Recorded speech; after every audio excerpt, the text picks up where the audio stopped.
أهلا بكم مشاهدينا الكرام في حصة الندوة. اليوم الندوة ستكون باللغة الفرنسية، وسنتطرق إلى ما يحدث في فرنسا بعد مقتل الشاب ناهل.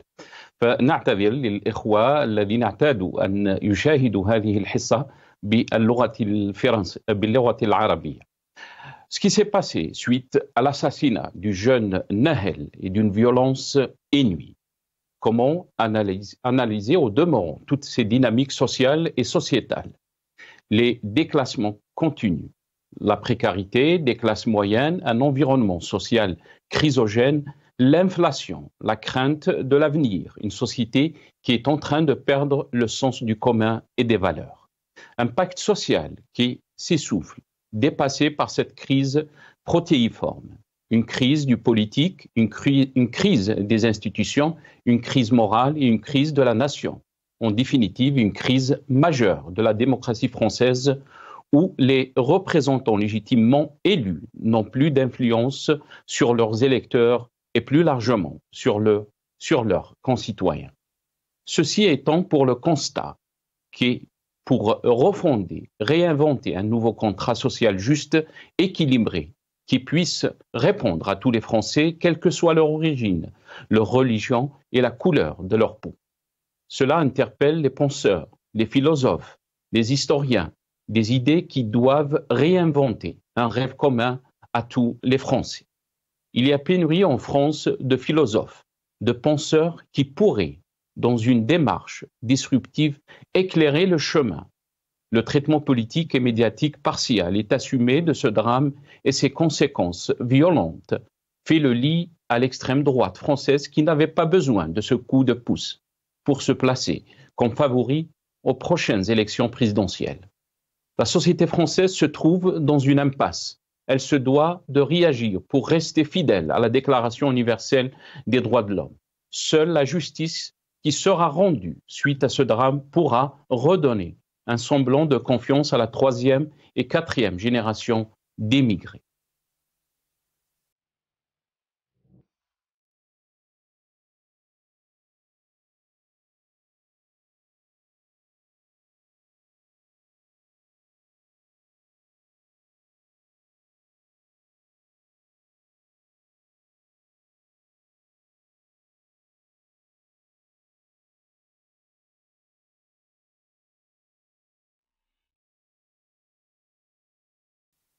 Mort de Nahel, tué par un policier à Nanterre. C'est le titre de notre émission aujourd'hui. Donc, j'aurai le plaisir d'accueillir dans cette émission François Deroche, médecin, expert judiciaire, Hakim Haddad, militant politique, mais aussi fondateur de Raj, Hicham Aboud, journaliste et militant politique, et Sha'ban Qassi, notre confrère, donc journaliste. Il sera avec nous depuis Nanterre, où il a assisté bien sûr aux obsèques du jeune Nahel Rabbi Rahmou. Mais je vais commencer cette émission avec Hicham Aboud, qui est journaliste et militant politique. Hicham Aboud, bonjour et merci beaucoup d'avoir accepté l'invitation. Bonjour, merci à vous de m'avoir invité. Mes salutations à vos invités et à tous les téléspectateurs de Magharibi. Merci beaucoup Hicham Aboud. Hicham Aboud, comment peut-on qualifier ce qui se passe en France? Il y a un vrai malaise. On a vu bien sûr la mort dramatique de ce jeune ou l'assassinat de ce jeune Nahel, mais aussi des images qui ont choqué les Français, mais pas que les Français, du degré de la violence qu'on a vu un peu partout en France. Quelle lecture peut-on faire donc de ce drame? Hicham Aboud, est-ce qu'on parle seulement de l'assassinat de Nahel ou ce drame dépasse donc l'assassinat de Nahel et on peut parler aussi d'un drame qui est profond dans la société française?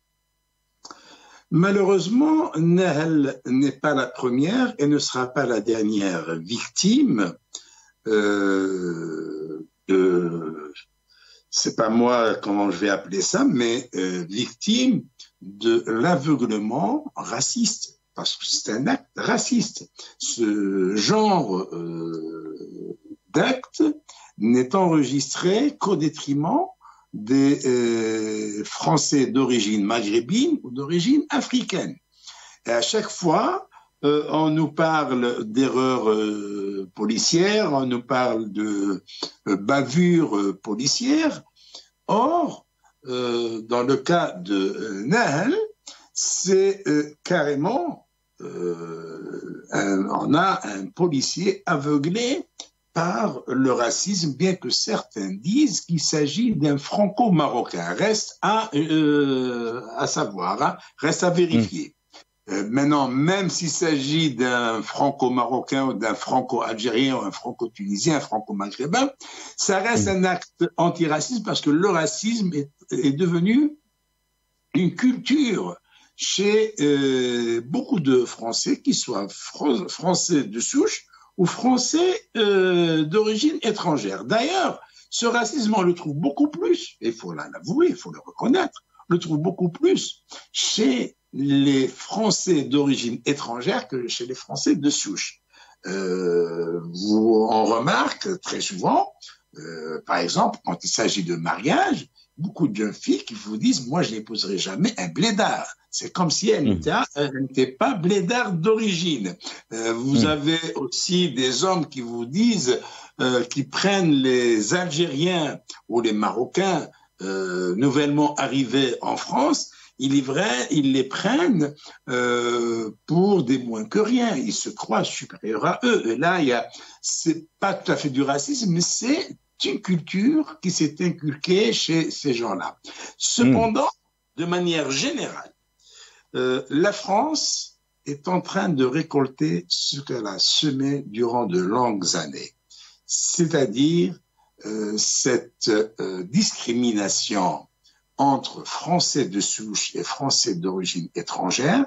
Ces Français qu'on trouve généralement dans les banlieues, des banlieues où on met des bannis de la société. C'est-à-dire, ce sont des gens qui vivent en marge de la société et ils vivent dans des conditions très, très, très difficiles. Le cas de Nanterre est très significatif. Vous avez quelques mètres qui séparent Nanterre, le quartier des pauvres, hein, cette banlieue où sont ghettoisés des Français d'origine étrangère, et la Défense, le quartier des affaires, le quartier luxe, le quartier des riches, où vous avez quand même une élite qui y vit. Alors, aussi, moi, ce qui m'amène à m'interroger sur d'autres choses, c'est qu'il y a une véritable manipulation de l'assassinat de ce jeune Nahel, dont on ne connaît même pas le nom de famille. On ne connaît même pas son nom de famille. On parle de... Et même le ministère algérien des Affaires étrangères, qui n'a rien à voir dans cette histoire, et qui a voulu s'indigner, exprimer ses condoléances, parler même, demander à la France, je dis bien dans le communiqué du ministère des Affaires étrangères, demander à la France d'être soucieuse de la quiétude et de la sécurité dont doivent bénéficier nos ressources. Très bien. On va revenir sur cette communiqué. S'il vous plaît, je termine cette phrase. Parce qu'on aura le temps pour ça. On aura le temps pour ça, pour le communiqué. Comme je suis sur la lancée. Oui, on parle de terre d'accueil pour quelqu'un qui est né en France et dont on ne connaît même pas le nom de famille. Voyez-vous? Donc, là, je parle de la manipulation. Je ne parle pas encore de cette immixtion du régime algérien dans les affaires franco-françaises. Mais je parle de la manipulation, que ce soit du côté français, du côté français d'origine étrangère, et même de la part des étrangers. Voilà un jeune homme qui a été assassiné de manière odieuse, et qui fait l'objet de manipulation de la part de ceux qui sont censés le défendre et défendre sa mémoire, jusqu'au point où ils ont souillé sa mémoire par des actes de violence qui n'honorent guère cette communauté française d'origine étrangère. Très bien, Hicham Aboud. On va revenir bien sûr sur le communiqué Et peut-être vous allez revenir un peu plus en détail par rapport à ce communiqué du ministère des Affaires étrangères algérien. On a avec nous Hakim Haddad, qui est militant politique, mais aussi fondateur de Raj qui a été dissoute, cette association en Algérie. Hakim Haddad, bonjour, merci beaucoup d'avoir accepté l'invitation. Merci, bonjour à vous, Azul, salam alaikum. Merci de le proposer. Azul Filak, alaykoum salam. Hakim Haddad, comment peut-on qualifier donc ce qui s'est passé? Bien sûr, ce jeune homme a été assassiné par un policier, si on peut dire ainsi. La justice est en train de faire son travail en France, mais aussi cela nous fait rappeler ce qui s'est passé en 2005. Donc, est-ce que les leçons ont été apprises, si on peut dire, ou par rapport à ce qui s'est passé auparavant, dans le passé? On va vous montrer cette vidéo qui revient un peu par rapport aux déclarations de Jacques Chirac, qui était président donc en 2005, président de la France, mais aussi aux dernières déclarations de Macron. On regarde cette vidéo.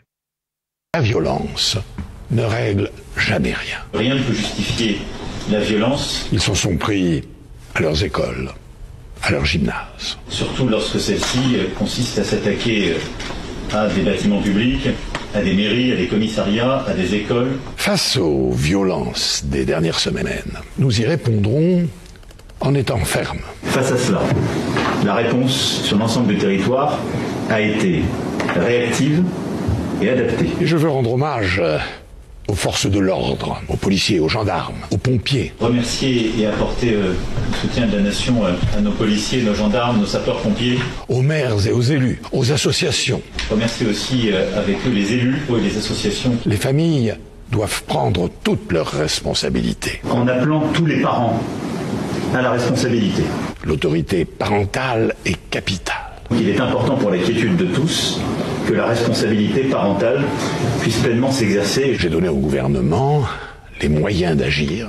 Madame la Première ministre, cet après-midi, prendra une série de dispositions. Chacun doit respecter les règles. Chacun doit savoir que l'on ne viole pas impunément la loi. Je condamne avec la plus grande fermeté, nous la condamnons tous, ces violences pures et injustifiables qui n'ont aucune légitimité. Hakim Haddad, quand on voit cette vidéo, bien sûr, les déclarations de Jacques Chirac, qui était président donc en 2005, son discours par rapport à ce qui s'est passé, mais aussi on entend le discours de Emmanuel Macron, président actuel, c'est extraordinaire. Le même discours, le même langage, mais il y a faillite dans la politique, il y a faillite, échec si on peut dire. Par rapport à la politique d'émigration en France? Alors, d'abord, merci d'avoir fait ce très subtil montage entre deux périodes dans un même pays, deux présidents qui parlent, et effectivement de la même manière. Vraiment, je salue. Ça donne une réponse à votre question ou à une partie de votre question. Est-ce que les choses ont changé? Eh bien non, les choses n'ont pas véritablement changé. Il y a eu des petites modifications sur la marche, sur la touche, comme on peut, si l'on peut dire, et je pourrais m'expliquer sur ça. Mais fondamentalement, est-ce que la politique des différents gouvernements, des différents présidents a fondamentalement changé vis-à-vis des quartiers populaires, vis-à-vis de ce qu'on appelle les jeunes arabes et noirs? Non. Et en particulier le rapport et la vision et le comportement de la police dite républicaine vis-à-vis de ces quartiers populaires et vis-à-vis de ces jeunes, non, les choses n'ont absolument pas changé, mis à part sur la marche bien évidemment, malgré les promesses, malgré les souhaits, malgré les déclarations des différents responsables gouvernementaux ou des différents présidents, comme vient de le montrer votre, encore une fois, subtil et intéressant reportage, que je n'ai pas vu par image parce que je n'ai pas l'image en face de moi, mais que j'ai entendu les paroles. Donc, fondamentalement, moi je dirais que les autorités les autorités politiques qui ont la décision, les clés des décisions, n'ont pas fait en sorte, parce que tout simplement ils ne le veulent pas, qu'il y ait un véritable changement de politique sur ces questions, sur le regard qui est porté vis-à-vis des quartiers populaires qu'on appelle plus communément les banlieues, vis-à-vis effectivement, comme vous l'avez dit, mais il n'y a pas que ce point, mais c'est quand même aussi un des points, vis-à-vis de l'immigration et de ceux et celles qui sont issus de l'immigration, c'est toujours, et en particulier, encore une fois, parce que c'est un problème bien ancien à l'intérieur du problème lui-même, c'est la question du rapport de la police et du racisme dans la police, et ce n'est pas une insulte ni une vue de l'esprit que de dire que dans la police il y a du racisme, et je ne suis pas en train de dire que la police est raciste, mais que dans la police il y a du racisme. Donc c'est deux problèmes fondamentaux auxquels aucun gouvernement, ni de droite ni de gauche, ne se sont vraiment pas penchés convenablement et avec suffisamment d'importance et de moyens depuis des années. Non, ça n'a pas vraiment changé. Et donc, et j'en terminerai, la situation n'évolue pas. Et ce que nous vivons, et vous avez parlé des mouvements, certains appellent ça les émeutes, d'autres peuvent appeler ça le mouvement, de 2005 et d'aujourd'hui. Mais je rappelle, moi, que j'étais en France dans les années 80, avant de rentrer au pays. Dans les années 80, c'était la même chose. Je rappelle Vaux-en-Velin en 1988, où un jeune s'est fait tuer et ça a été suivi par des jours et des jours d'émeutes. C'était régulier et récurrent, surtout les étés, dans les quartiers populaires, les banlieues, en particulier en région parisienne. Donc il y avait régulièrement, malheureusement, un jeune ou arabe ou noir qui se faisait tuer et qui était suivi par des jours et des jours d'émeutes avec intervention de la police, etc., etc. Donc ce n'est pas que depuis 2005, c'est depuis malheureusement bien avant que les choses sont en l'état et que le problème est de plus en plus profond, et que plus on attend, plus il sera difficile à résoudre. Et malheureusement, on voit que plus ça va,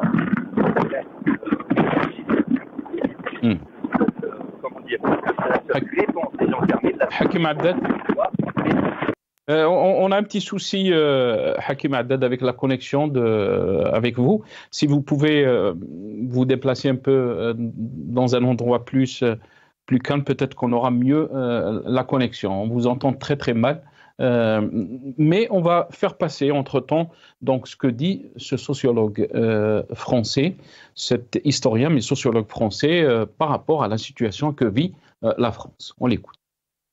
Je suis en colère parce que ce que je vois en tant qu'historien, c'est que je pense que nous sommes en train de traverser, depuis la fin du conflit algérien, la crise démocratique la plus grave que la France ait. Et que je suis Hakim Haddad, est-ce que vous êtes avec nous? Oui, vous m'entendez là? Très bien. Oui, on vous entend très bien. Un sociologue français, mais aussi historien, parle d'une crise de la démocratie en France. Est-ce qu'on peut parler d'une crise de la démocratie en France, sachant qu'il y a aussi dans la société française beaucoup de colère. On l'a vu bien sûr avec les réformes de la retraite dernièrement. Et pourquoi il y a échec, ou fracture, si on peut dire, entre les gouvernants et les gouvernés? Je commencerai par le début de votre question. Est-ce qu'il y a une crise? Oui, bien sûr, je partage totalement l'analyse de l'historien que vous venez de passer. Oui, bien sûr, il y a une crise. Et encore une fois, ce n'est pas d'aujourd'hui. Quand vous voyez le taux, par exemple, d'abstention et d'abstentionnisme récurrent à chaque élection, on parle de la France quand même, où les élections sont quand même démocratiques, où la vie politique est quand même démocratique. On n'en est pas au même point, malheureusement, de notre côté algérien. Donc, quand vous voyez, par exemple, les réticences, pas parce que les gens ont d'autres choses à faire ou doivent aller à la pêche, comme on dit, au lieu d'aller voter, parce que c'est un choix qu'ils font de plus en plus de ne pas aller voter et de ne pas choisir. Je ne suis pas en train de juger et de dire mon accord à ça, mais en tout cas, c'est le constat. Donc, deuxièmement, quand vous voyez que régulièrement, une partie de la France, parce que ces quartiers populaires, c'est quoi? Eh ben, c'est quand même des Français qui y habitent, quelles que soient leurs origines. C'est des parties de IES de la France. C'est des nombres non négligeables de Françaises et de Français qui y habitent et qui ne se retrouvent pas dans les politiques françaises émises par les différents gouvernements, et non seulement ça, mais qui s'affrontent à ces politiques très régulièrement et qui sont complètement oubliés, ce que vous appelez la non-réussite des politiques gouvernementales, parce que ces gens-là sont oubliés dans leur coin, dans leur banlieue, etc., malgré quelques coups de sparadrap par-ci, par-là. Eh bien oui, ça veut dire qu'il y a une véritable crise de plus en plus profonde, de plus en plus existante, de plus en plus, visible, d'une crise démocratique en France. Cela ne veut pas dire que c'est la même chose, comme on entend souvent certains le dire, qu'en France c'est la dictature, etc. Non, il faut respecter les termes. Non, ce n'est pas une dictature, mais oui, la démocratie a du plomb dans l'aile et se porte mal en France, je dirais, et aussi dans les pays démocratiques, parce que la démocratie, j'en termine sur ça, c'est comme tout le reste, ça doit être nourri, ça doit être arrosé. Il n'y a pas une démocratie figée qui reste figée sur tout le temps. Il faut l'arroser, il faut l'entretenir et il faut la remettre au goût du jour. Très bien. Restez avec nous, Hakim Haddad, parce qu'on a été rejoint par notre confrère, Chaaban Qassi, qui est avec nous depuis Nanterre. Chaaban Qassi, vous avez, je pense, assisté aux obsèques du jeune Nahel. À vous la parole, Chaaban. Bonjour à tous, salam alaikum. Oui, je suis actuellement à Nanterre. Alors, j'ai dû m'éloigner de quelques centaines de mètres du cimetière, là où est inhumé, là où est enterré donc le défunt donc Nahel, Allah yarhamou. Aucune image. La famille a souhaité vraiment aucune image en live, aucune image en direct pour l'intimité, le respect du jeune de 17 ans. On le rappelle, donc j'ai dû vraiment m'éloigner. Voilà, personne souhaitait en ce moment particulier. Après, on a vu énormément d'images qui ont été diffusées maintenant depuis ce drame. Donc c'est arrivé en milieu de semaine. Donc voilà, j'ai dû m'éloigner. Énormément de monde, vraiment c'est très difficile à compter. Donc le cercueil est arrivé dans un silence, une sérénité. Il a été inhumé. Tellement de monde que, comme l'ont indiqué un peu les responsables religieux qui étaient présents, ils n'ont pas utilisé les pelles vous savez que dans l'islam, notamment à tour de rôle, on est amené à prendre quelques pelletés, à les déposer sur le cercueil pour recouvrir le cercueil. Eh bien, ils ont utilisé les présents ont utilisé leurs mains. Donc, pour commencer, il y a les hommes qui se sont retrouvés sereinement avec les douas, bien sûr, autour du cercueil. Et puis, les femmes, les mamans, les grands-parents, les sœurs vont faire ensuite leur entrée tranquillement. Élus de la région, Chaaban Qassi.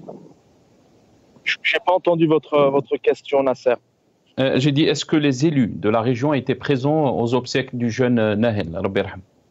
Écoutez, honnêtement, pour vous dire, à mon sens, très peu de représentants. En tout cas, à l'arrivée du cercueil, en début de cortège, on le voit, il a été porté vraiment par des amis, par des frères, par de la famille, des personnes qui habitent Nanterre. Mais on n'a pas vu d'écharpe, en tout cas, aucune écharpe présente. Voilà, je ne peux pas vous confirmer que les élus étaient présents cet après-midi, sachant qu'au préalable, la famille avait demandé aussi que ce soit un moment plutôt dans la discrétion, plutôt dans l'intimité. Après tous ces moments, vous le savez, où on a entendu la famille, la maman, cette marche, cette surmédiatisation aussi qui est engendrée par un autre contexte, si on le rappelle, bien évidemment, n'est pas lié directement à la disparition de Nahel. Très bien, merci beaucoup Chaaban, merci pour ces informations. Je rappelle que vous avez assisté aux obsèques de Nahel, ce jeune homme qui a été assassiné par un policier, Rabbi Yarhamou, et vous étiez avec nous depuis Nanterre. On va revenir sur ces images qui ont choqué aussi les Français. Ces images, beaucoup de questions se posent sur ces violences qu'on a vues après l'assassinat du jeune Nahel. On regarde ces images, cette vidéo, et je reviens très rapidement à mes invités.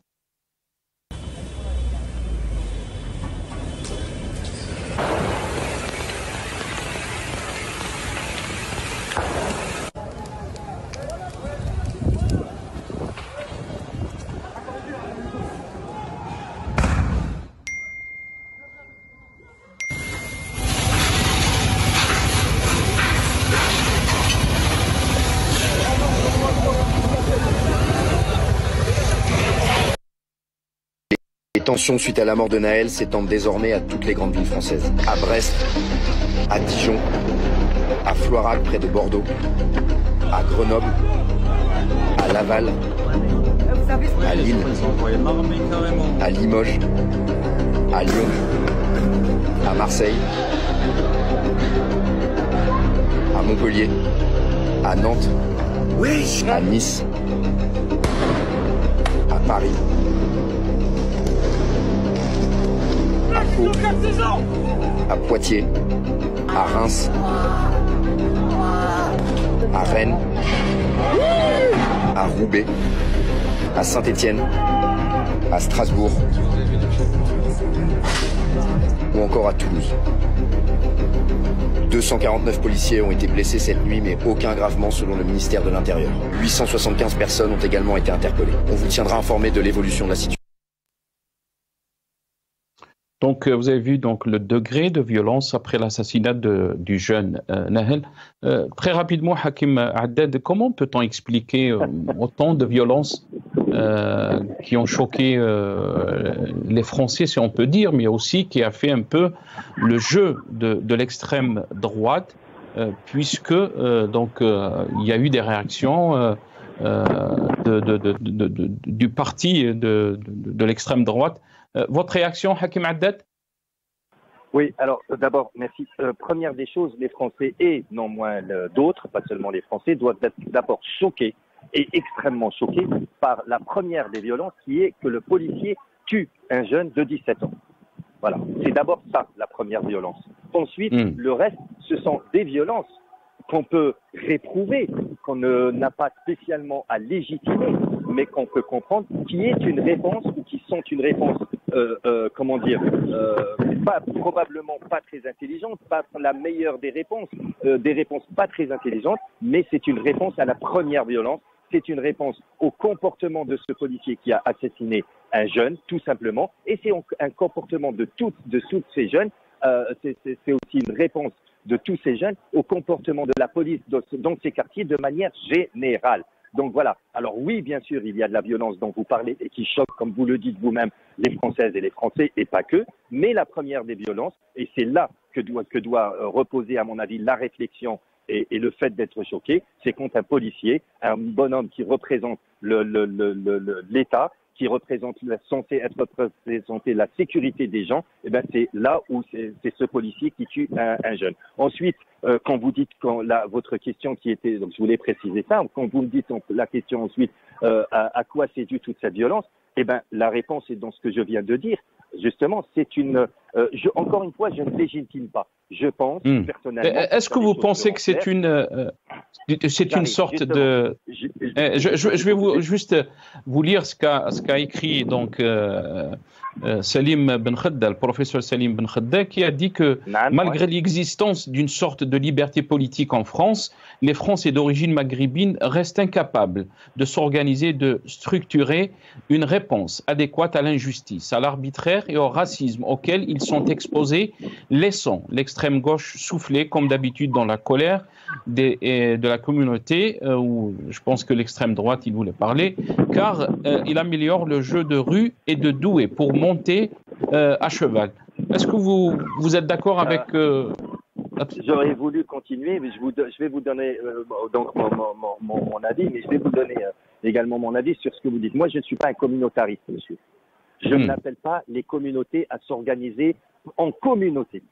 Je ne pense pas qu'il faille une organisation propre aux Noirs, une organisation propre à ceux qu'on appelle les Nord-Africains ou les Maghrébins, une organisation propre aux Subsahariens, même si les communautés préfèrent et aiment dans un premier temps se regrouper entre elles. Mais moi, je ne suis pas un communautariste. J'appelle les gens à être des citoyens et à se mobiliser pour leurs droits, qu'ils soient noirs, qu'ils soient blancs, qu'ils soient arabes, qu'ils soient berbères, qu'ils soient d'origine gauloise, qu'ils soient d'origine autre, etc. Donc, ensuite, ça c'est la première chose. Il faut être... la France, c'est pas les États-Unis. C'est pas la même chose que les États-Unis. Donc, la France n'a pas habitude et n'a pas vocation à marcher avec des communautés.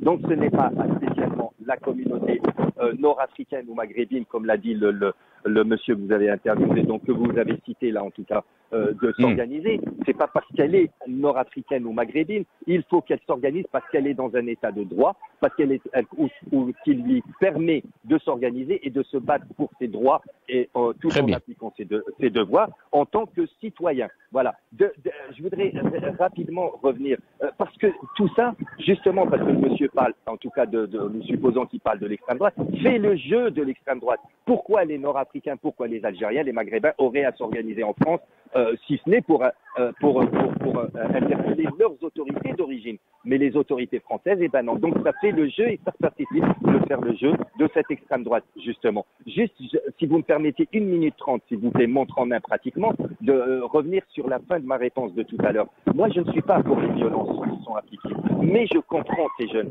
Vous posiez la question pourquoi ces violences sont récurrentes, parce que, encore une fois, les réponses ne sont pas à la hauteur, des problèmes que vivent au quotidien, pas seulement quand un jeune est tué, mais au quotidien, ces jeunes, que ce soit leur rapport au travail, que ce soit leur rapport à la police, que ce soit leur rapport à la justice, etc. Partout où ils vont, ils sont le plus souvent, pas toujours, mais le plus souvent, confrontés à des murs. Donc ils se disent, en faisant ça, à tort à mon avis, mais ils se disent, et il faut les comprendre, en faisant ça, eh ben, on tourne les caméras vers nous et on se fait entendre. Donc c'est pas légitime, c'est pas efficace, mais il faut les comprendre et trouver rapidement des réponses à ces problèmes de fond de la France et qui ne sont pas des problèmes que des quartiers populaires. Très bien, merci beaucoup Hakim Haddad, militant politique, fondateur de l'association RAJ, qu'il faut rappeler a été dissoute par les pouvoirs algériens. On a été rejoint par François Doroche, Hicham Aboud est avec nous aussi. François Doroche, médecin expert judiciaire, très proche aussi des questions des droits de l'homme, des libertés. Merci beaucoup d'avoir accepté l'invitation. Bonsoir François Doroche. Bonjour à vous, à vos téléspectateurs et à vos invités. Merci. C'est toujours un plaisir de vous avoir en direct. Merci beaucoup, cher François. Merci beaucoup d'avoir accepté l'invitation. C'est un plaisir aussi qui est partagé. François Doroche, comment peut-on expliquer ce qui se passe en France après donc l'assassinat de ce jeune homme, Nahel? Est-ce qu'il y a un malaise par rapport aux politiques, surtout quand il s'agit des politiques d'émigration en France? Est-ce que vous pensez qu'il y a un échec? On a fait passer une vidéo donc des déclarations quand il y avait ces événements en 2005 avec le président Chirac, mais aussi les déclarations de Macron. Votre lecture? Écoutez, tout d'abord, il faut être aveugle pour ne pas voir ce qui se passe. Ce qui se passe, pour moi, est infiniment plus problématique et plus dangereux qu'en 2005, pour plusieurs raisons. Aujourd'hui, il y a un état d'émeute en France. Mais par contre, vous savez, il ne suffit pas de crier au loup, dire qu'aujourd'hui, est-ce que vous avez vu, je voudrais quand même revoir avec vous le communiqué de presse d'UNSA Police et d'Alliance Police. Est-ce que vous l'avez lu? Un communiqué. Allô? Oui, on vous entend très bien, François Doroche. Oui, un communiqué de police. Écoutez, pour le moment, je suis en train de vérifier la véracité de ce communiqué. Si tel est le cas, je vous informe d'ores et déjà que notre association se portera partie civile et portera cette affaire devant les tribunaux. La police est là pour protéger la population française. Elle n'est pas là pour semer encore la discorde et la haine au sein de la population. Bien sûr, aujourd'hui, en France, cette émeute de cette frange de la population, malheureusement, elle est faite parce qu'elle n'a plus moyen de se faire entendre par les institutions de la République qui ne les écoutent plus. Et aujourd'hui, ces jeunes qui sont les oubliés de la République veulent un peu stopper ce système de broyage. En fait, on est en train, je ne sais pas si vous êtes au courant, mais nous avons des chaînes de télévision qui crachent sur ces jeunes du matin jusqu'au soir. Ça, c'est inacceptable. Il fallait s'attendre à cela. Bien sûr, aller casser, c'est inacceptable. Aller faire des émeutes comme ça et de piller les biens publics, c'est inacceptable. Mais moi, j'essaye de chercher une explication. Vous savez, quand vous êtes médecin, il suffit pas de soigner, il faut analyser, il faut faire de la prévention pour que cela ne se reproduise pas et pour que cela puisse être bénéfique. Les émeutes aujourd'hui en France, c'est un court-circuit qui permet un instant de franchir l'obstacle qui est devenu, cet obstacle qui est extrêmement prégnant, qui est présent et qui est devenu pour être plutôt un acteur reconnu, même de façon négative, même de façon éphémère et même de façon illusoire, pour obtenir sans doute le pouvoir de négocier, le pouvoir de parler, le pouvoir d'essayer de tirer éventuellement un bénéfice éventuel. On peut dire aujourd'hui que la France a un problème avec d'encadrement, un problème d'encadrement juridique de sa police. Regardez, quand vous voyez les gendarmes en France, il y a eu 0 mort l'année dernière. Et pourtant, ils arrêtent des gens, ils font des contrôles d'identité, mais alors que à la police nationale, il y a eu 13 morts l'année dernière. 13 morts de trop. Et qui a sauvé quelque part, même si Nahel est mort, qui l'a sauvé? C'est justement cette vidéo qui a circulé. Mais pour les 13 autres personnes, il n'y avait pas de vidéo. Non seulement ils sont morts, mais ils ont été salis après leur mort. Et puis, est-ce que vous pensez, François, excusez-moi, je vous ai coupé la parole. Est-ce que vous pensez qu'il y a racisme dans cette police? Il faut juste rappeler, François, que l'ONU a incité la France à se pencher sur les problèmes structurels de sa police. Donc, on a entendu hier la porte-parole du Haut Commissariat des Nations Unies aux droits de l'homme lors du point de presse, Ravina Shamdasani, qui a donc, si on peut dire, rappelé la France par rapport à ses obligations. Est-ce que vous pensez qu'il y a racisme au sein de la police? C'est ce que vous êtes en train de dire? Alors, attends, premièrement, je voudrais rebondir sur votre question pour vous dire non seulement uniquement les Nations Unies, la France, la Cour européenne des droits de l'homme, a condamné la France en 2012. Mais qu'est-ce qu'il a été fait depuis? Rien. Effectivement, on a dit que la police, il y avait une police qui utilisait de façon excessive la force, et c'est une façon cruelle d'utiliser la force. Ce n'est pas normal et pourtant, rien n'a été fait depuis. Et je voudrais vous dire également que 4 contrôles sur 5 se font selon un faciès. Le faciès, est-ce que c'est acceptable? Non, ce n'est pas acceptable.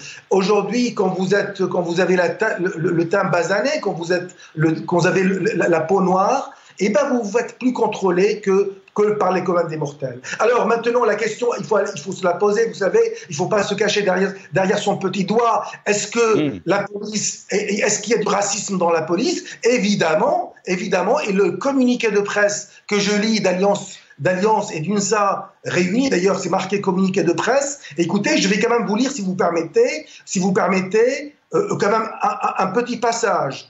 Alors, face à ces hordes sauvages, demander le calme ne suffit plus, il faut l'imposer. Et puis après, il parle de nuisibles, comme si ces jeunes étaient des rats ou des cafards.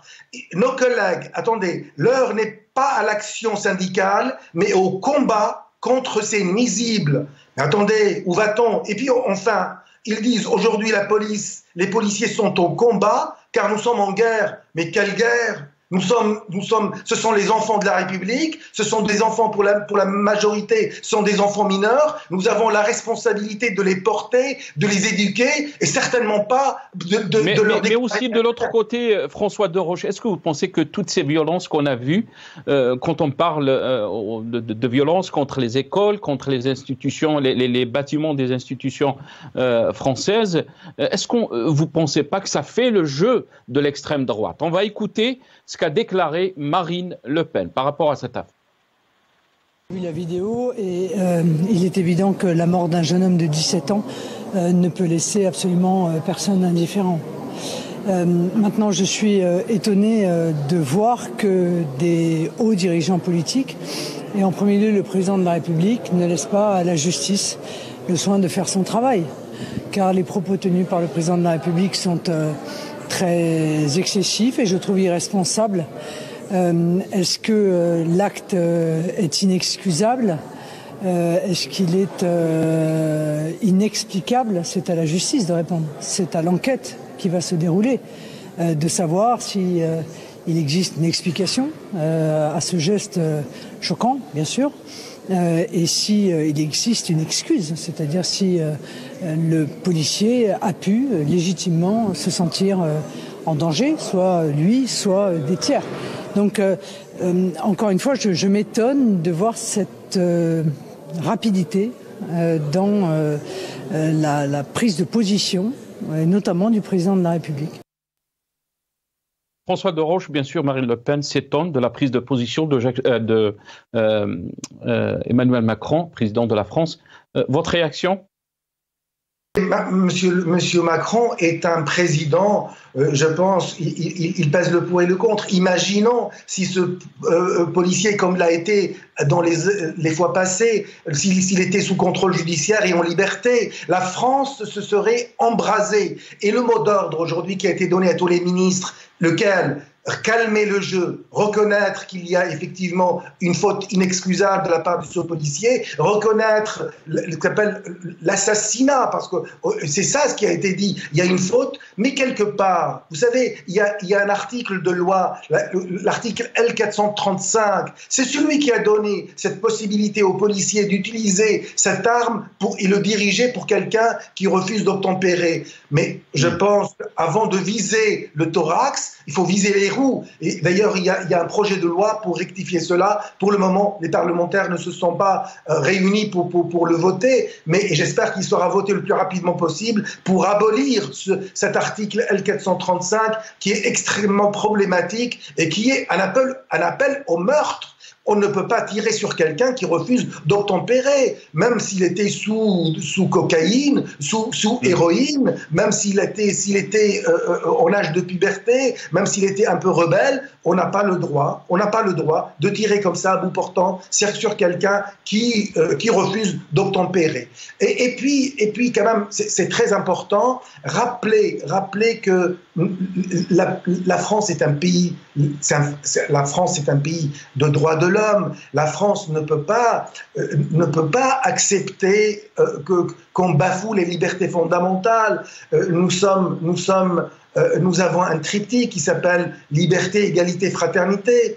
Et cette fraternité doit s'appliquer au quotidien avec nos concitoyens. Cette liberté, cette égalité, liberté et fraternité doivent être le maître mot qui a toujours protégé la République, protégé sa Constitution et surtout qui a permis ce vivre ensemble qui aujourd'hui va aujourd'hui en éclat. Est-ce que aussi ce qu'on a vécu ces dernières années, François de Roche, ne démontre pas, si on peut dire, la volonté de la France officielle. Elle ne supporte pas qu'il y ait, si on peut dire, des changements au niveau des pays de la Sud-Méditerranée, donc des pays comme le Maghreb. Est-ce que vous pensez aussi qu'il y a une certaine responsabilité de ces politiques qui n'aident pas les peuples à s'émanciper? Je ne parle pas de toute la France, bien sûr, de certains, peut-être, si on peut dire, de certains partis qui ne veulent pas voir qu'il y ait de démocratie, par exemple, dans la rive sud de la Méditerranée. Écoutez, il suffit d'allumer votre poste de télévision en France pour entendre du matin jusqu'au soir, et je dis du matin jusqu'au soir, certaines chaînes crachent leur venin sur cette population française d'origine étrangère. Est-ce que c'est normal? Et pourtant, sous prétexte de liberté d'expression, on se permet la liberté d'insulter, la liberté de profaner, la liberté de faire du tort à autrui. Et alors même pour la paix civile, pour la paix, vous savez, quand vous avez un enfant de 9 ans, 10 ans, 11 ans, 15 ans, qui entend le poste de télévision qui l'insulte du matin jusqu'au soir, il faut faire confiance à l'intelligence de nos enfants. Et c'est comme ça qu'on crée la haine au sein de ceux qui sont aujourd'hui quelque part un peu victimes. Donc il faut aujourd'hui traiter l'origine du mal, il faut essayer de quelqu'un, vous savez, il faut reconnaître, comme on l'a fait pour l'antisémitisme, l'islamophobie est un délit. On ne peut pas se permettre de dire, voilà, moi je n'aime pas les musulmans et je critique l'islam. Non, je suis désolé, on ne critique pas la religion juive parce que c'est une religion qui mérite le respect. La religion musulmane également, c'est une religion qui mérite le respect. La religion chrétienne également. Donc, on ne touche pas aux valeurs spirituelles des gens parce que on les humilie. Et quand vous humiliez une population, eh ben écoutez, ça va, excusez-moi du terme, on vrille comme c'est le cas maintenant. Très bien. Restez avec nous. On va revenir sur une question, peut-être que vous pouvez nous donner votre avis par rapport à cette question. C'est le communiqué du ministère des Affaires étrangères algérien. Bien sûr, on a parlé que la victime, Nahel, est d'origine algérienne. Il faut rappeler que la grand-mère de Nahel est née en Algérie, sa maman est née en France, le petit Nahel lui-même, Rabbi Rahmou, est né en France, de nationalité française. Le communiqué, il était... que vous êtes en train de voir, qu'on peut juste citer, exprime ses très sincères condoléances à la famille du défunt et l'assure que son deuil et sa peine sont largement partagés dans notre pays. Le ministère des Affaires étrangères fait confiance au gouvernement français à assurer pleinement son devoir de protection, soucieux de la quiétude et de la sécurité dont doivent bénéficier nos ressortissants sur leur terre d'accueil. Le gouvernement algérien continue à suivre avec une très grande attention les développements de cette affaire tragique, avec le souci constant d'être aux côtés des membres de sa communauté nationale au moment de l'adversité et de l'épreuve. On va faire intervenir Hicham Aboud. Hicham Aboud, vous nous avez donné un aperçu par rapport donc à cette communiqué au début de l'émission. Qu'est-ce que vous pouvez nous dire? Est-ce que c'est une ingérence? Pourquoi ce communiqué? Hicham Aboud. C'est vraiment inexplicable. Si on est logique, on est censé, que vient faire le ministère des Affaires français? D'abord, ils ne connaissent même pas. Ils ne sont pas donnés de demander son nom de famille. Ils l'appellent par son petit prénom comme le reste de la presse. Ensuite, parler de la nécessité d'assurer la quiétude et la sécurité dont doivent bénéficier les ressortissants algériens sur leur terre d'accueil, cela prouve l'ignorance totale des autorités algériennes de ce drame. Ce jeune homme n'est pas sur une terre d'accueil, il est sur son sol natal. Sa maman est née en France, lui est né en France. On ne sait pas si son père est né en France ou pas. Maintenant, vous parlez de sa grand-mère maternelle. Attendez, il y a plein de Français de souche dont les parents sont nés en Algérie. Et ceux qu'on appelle les pieds noirs. Et qui, aujourd'hui, contrairement aux Algériens qui vivent en France, sont nés en France, ceux qu'on appelait les pieds noirs n'ont pas le droit à la nationalité algérienne, n'ont pas le droit de retourner dans leur pays, de récupérer leurs biens, et ils sont des bannis de la société algérienne. Et pourtant, beaucoup d'entre eux ont servi l'Algérie. Je n'ai qu'à donner l'exemple des épouses des footballeurs de l'équipe du FLN, dans Zitouni, dont l'épouse était française. À son décès, cette dame n'a bénéficié ni d'héritage, ni de pension, ni de rien du tout, parce qu'elle était française. Et pourtant, c'est elle qui a soutenu son mari pour porter haut les couleurs de l'Algérie. Regardez comment ces autorités algériennes se comportent. D'un côté, nous avons des citoyens français qui ont aidé l'Algérie et qui ne sont pas reconnus, qui sont dont leurs droits sont violés de la manière la plus abjecte. De l'autre, nous avons un jeune homme décédé suite à une bavure policière, une bavure condamnable à 1000%, mais qui n'a rien à voir avec l'Algérie. Et là, je reviens au député français qui remet à sa place le ministre algérien, parce que c'est un idiot, ce ministre algérien est un idiot. Il ne connaît rien à la politique, il ne connaît rien à la diplomatie. Eh bien, j'aimerais bien qu'il réponde aux députés français qui lui demandent d'abord de récupérer ces Algériens. Hicham Aboud, je vais vous rendre la parole. On va écouter le président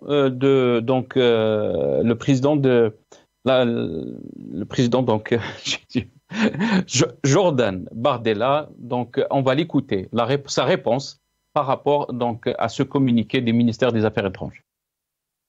Rappeler l'Algérie à son devoir de non-ingérence, si elle croit pouvoir s'inquiéter pour ses ressortissants présents en France, qu'elle n'hésite pas à les récupérer, à commencer par ceux qui violent les lois de la République française.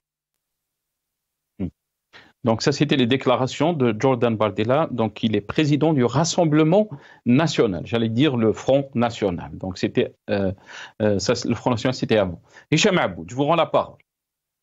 Oui. Eh bien, j'aimerais bien voir ce ministre algérien répondre à ce responsable politique français. J'aimerais bien le voir lui répondre. Qu'est-ce qu'il a à dire? Alors, d'un côté, quand les Français dénoncent les exactions, les violations des droits de l'homme en Algérie, on leur demande de ne pas s'ingérer dans les affaires algériennes. Quand le Parlement européen condamne, il n'a même pas condamné, il appelle les autorités algériennes à respecter les droits de l'homme. On leur dit non, l'Algérie est un pays souverain. Oui, ces dirigeants usurpateurs du pouvoir, ils sont souverains pour violer les droits humains. Ils sont souverains pour piller les richesses du peuple algérien. Ils sont souverains pour abuser des Algériens. Mais quand on leur dit, écoutez, ce jeune homme n'est pas français, et c'est eux qui viennent s'ingérer dans les affaires d'un État souverain, qui est l'État français, qui sait ce qu'il fait. Je n'ai pas à défendre la France. D'ailleurs, c'est surtout pas ça, parce que la France a choisi son camp, la France officielle a choisi son camp, celui des voyous et celui des voleurs qui gouvernent l'Algérie. Et on les a vus à plus d'une reprise s'acoquiner avec cette voyoucratie. Voilà ce qu'ils récoltent aujourd'hui. Eh bien, il y a de la manipulation de la part d'un pouvoir illégitime, d'un pouvoir impopulaire qui essaie de surfer sur la vague pour aller récupérer un assassinat auquel l'Algérie n'a rien à voir. D'abord, il a bien fait de le dire, M. Bardella, eh bien, il faudrait que les autorités algériennes commencent par délivrer des laissez-passer aux Algériens qui ont été arrêtés en France pour entrée illégale, de séjour illégal en France. Les autorités algériennes refusent de leur donner des laissez-passer pour retourner. Il y a même une quarantaine d'Algériens qui ont émis le désir de rentrer en Algérie pour bénéficier des mesures que leur accorde la France pour créer des petites entreprises en France et en Algérie, et ils bénéficient d'une allocation de 6 000 € ils rentrent en Algérie. Ils sont une quarantaine, ils ont demandé à rentrer, eh bien, il y a eu un niet de la part des autorités algériennes sous prétexte qu'ils seraient des agents des services étrangers. Ils auraient été recrutés par des services étrangers. Quels services étrangers ils avaient recrutés?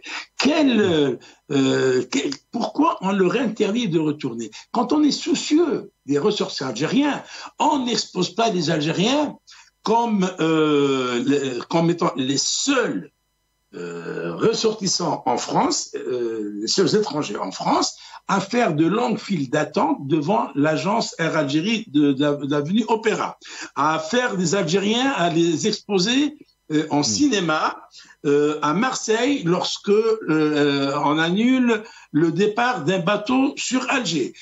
On expose les Algériens régulièrement sur la place de la République, parce que les Algériens viennent réclamer un minimum de dignité de leur régime. Ces Algériens qui dépilent régulièrement sur la place de la République à Paris et dans d'autres villes françaises se donnent en cinéma devant des milliers de Français parce que le régime qui a usurpé le pouvoir et qui s'est installé par la force de la répression, eh bien, il refuse d'accorder aux Algériens un minimum de dignité, un minimum de liberté. Merci, Hicham. De manifester publiquement en Algérie, même ceux qui sont recrutés par les services secrets algériens et qui les manipulent pour faire des manifestations pro-pouvoir, eh bien, ils n'ont pas le droit de manifester en Algérie. On les envoie manifester en France. Eh bien, qu'ils s'occupent d'abord de leur propre construction, de leur propre... Eh bien, qu'ils laissent les Algériens tranquilles, qu'ils dégagent de ce pouvoir d'abord. Restez avec nous, Hicham Aboud. Très rapidement, je vais revenir à notre ami François Dorange. François Dorange, je sais que vous suivez aussi de près ce qui se passe en Algérie, mais pas que en Algérie. Comment peut-on lire donc ce communiqué? Vous avez entendu la réponse de Hicham Aboud. Votre réaction très rapidement, François Dorange. Alors, je pourrais répondre en algérien si vous voulez, en un seul mot. Je dirais chouma en algérien. Je pense que c'est un communiqué de trop. L'Algérie n'avait pas à faire ce communiqué. Et si celui qui a soufflé ce communiqué au ministère des Affaires étrangères, je pense qu'il a fait une faute, à mon sens, inacceptable. Merci beaucoup, François Dorange. On est arrivé à la fin de cette émission. Je remercie mes invités. François Dorange, médecin et expert judiciaire, mais aussi remercier Hicham Aboud qui était avec nous, journaliste, militant politique. Merci aussi à Chaban Qassi, notre confrère journaliste. Merci aussi à Hakim Haddad, militant politique, fondateur de Raj. On est arrivé à la fin de cette émission. Nedwa est terminé. Atikum Saha.